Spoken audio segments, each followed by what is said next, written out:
Lesson number 17. Explanation. Tell me everything. What makes it winter and then spring?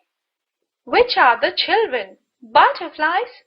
Why do people keep winking their eyes? Where do birds sleep? Do bees like to sting?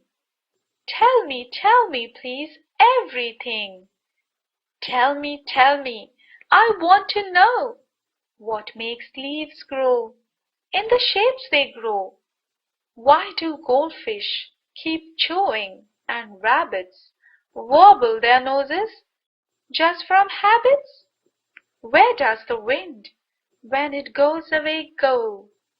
Tell me, or don't even grown-ups know? A curious child has many questions and wants to know everything. The child wants to know who makes the winter and then spring. Which are the young ones of the butterflies? Where do birds sleep? Do bees like a sting? The reason of what makes the leaves grow in the shapes they grow.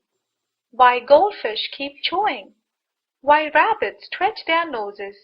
Is it a habit? Where does the wind go? The child wants to know from the adults, or he wonders even they do not know.